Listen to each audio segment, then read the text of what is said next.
Hey everyone, I hope you're doing well. Sean and I wanted to record a really quick video because we know there's a lot of folks out there that are looking to get closer to Jesus in a smaller group setting with the current circumstances. So whether that's with their family or with a neighbor or two or virtually, we wanted to share how to do a Discovery Bible study. Now this is going to be a simplified version of the Discovery Bible study, but before we get into that, I will say also that it's being used all over the world to bring millions of people to Jesus. Yeah. So it's incredible.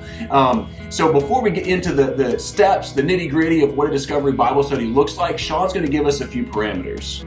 Here's 4 things to keep in mind when starting your groups. In order to keep these groups dynamic and participatory, first of all, you need to keep them small. No more than a quorum. Yeah, what you taught me yesterday is 10 people, which is also Yeah. something that shouldn't be very hard at this given time. And the second major thing is it's participatory. Everyone gets to participate. As a facilitator, you want to make sure that everyone participates, and you want to make sure that the Holy Spirit is the teacher. Which I think is awesome. If you're listening to this, you very potentially might be a facilitator. You can kind of breathe a sigh of relief and realize that the Holy Spirit's leading this. You are just facilitating the group and asking some simple questions, and as Sean said, making sure everyone participates. The third thing is you want to keep to the passage. People are going to try to go off on weird bunny trails. They're going to say strange ideas and strange things. You don't want to put them down. You want to honor what everybody has to say.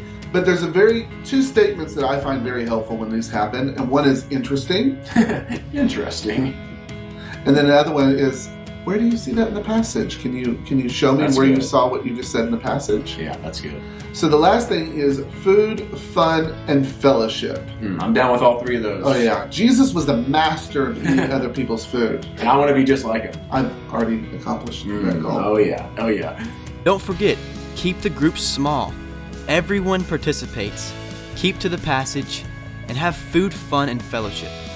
All right, so with those parameters in place, the first thing we're going to do is we're going to pick a passage. Now, in the description below, we're going to have some passages for you if you want to click on those documents or those links.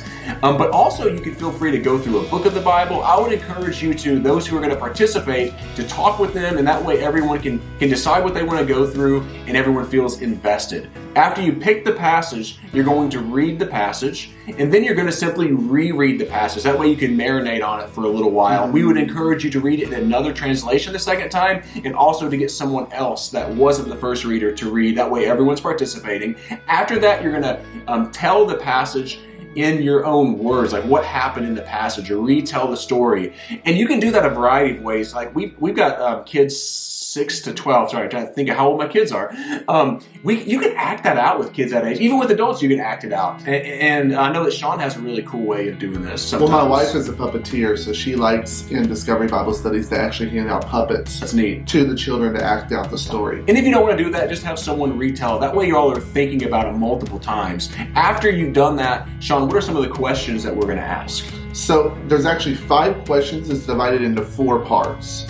And the 4 parts are very easy to remember. It's very easy for any facilitator. It's head, heart, hands, and feet. Head, heart, hands, and feet. We could do a song about that. Oh yeah. So head includes 2 questions. They have to do with head knowledge or knowledge about God and knowledge about us or people. And so the questions is, what does this say about the character of God, and what does this say about the character of the people in the story, or what does it say about us?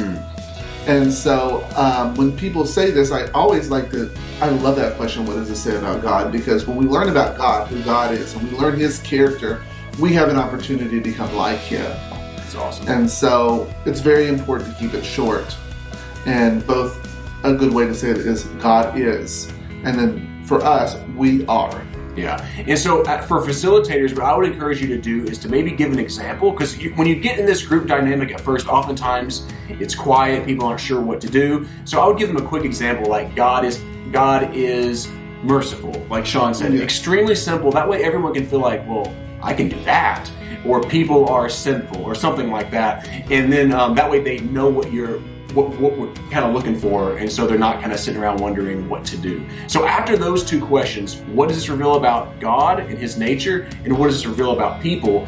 Sean, what would the third question be? So the third question is heart. Okay. Heart. And the question is what is God speaking to your heart? And for me, this is a very important question because this question actually, in these times, it's very important to hear the voice of God and to lead others to hear the voice of God. And when people are being introduced to hearing the voice of God for the first time, or they're trying to learn how to hear the voice of God, the best place to start is from the scriptures. It allows good parameters without getting weird. And so what we usually do is we say, take a couple minutes of silence. What is God speaking to you in those couple minutes of silence about this passage? It could be a thought, it could be an inspirational moment, or it can be even a vision that you have, a picture, an image, and then everyone gets to share that. And that is a very good way to introduce people to hearing the voice of God. So after that we have... All right, so the next question involves our hands. And what that is how do we worship and love on Jesus through obeying this passage? And with Discovery Bible Study, it's not just about reading the Bible to say we've read the Bible, which honestly I'm guilty of. I've done that before. It's focused on loving and worshiping Jesus through obedience so that we can be transformed into his image. And so we would say have some specific ways to be obedient to Jesus. So for example, someone may say, well, God is love, so I want to love people. Well, that's not it's not bad, but it would be much better if you were more specific, saying something like, you know what, I was a jerk to Sam this week. I need to love on him by calling, repenting, asking for forgiveness, because that's what love looks like. And so in that scenario, with that type of a statement, an I will statement, you are doing something that is specific and it's also very measurable. So when the group gets back together, that's the first question y'all can ask is, how do we worship and obey Jesus very practically, right? Through obeying the passage that we learned last week or yesterday or whenever you did the passage. And you can say very specifically, well, I called Sam and I had this conversation. Yeah. So again, it's more measurable that way and it's really encouraging. So Sean, what is the last question that we're going to ask? So the last question is who can you share this with? This is the feet question. And this is a very way to get people activated to share the gospel because it's very simple to share with others what you yourself are experiencing through obedience, through what God's speaking to you, and through what you've learned through these passages. People don't have to learn a whole new way of sharing the gospel. They can just share what they've been experiencing and what God's doing with them that week, and it helps the gospel spread in an amazing way. All right, so again, what we're going to do is we are going to read the passage, we are going to reread it, and then tell it in our own words. Then we're going to ask several questions. One is, what does this reveal about God and his nature? What does this reveal about people and their nature? Then we go to the heart, and we ask the question, what is God speaking to us through this passage? Then we go to the hands, and we ask the question, how can we worship and obey and love on Jesus by obedience to the passage? And finally, the feet, where the question is, who can we share this passage with? First, we're going to have someone read the passage once through, and then we're going to have someone else reread the same passage, and finally, we're going to have someone else tell the passage in their own words. The 5 questions we have to go along with this first start with the head. What does this reveal about God's nature? And what does this reveal about us and people? And our heart, what is God speaking to you through the passage? Our hands, how will you worship Jesus by obeying the passage? And finally, our feet, who will you share this passage with?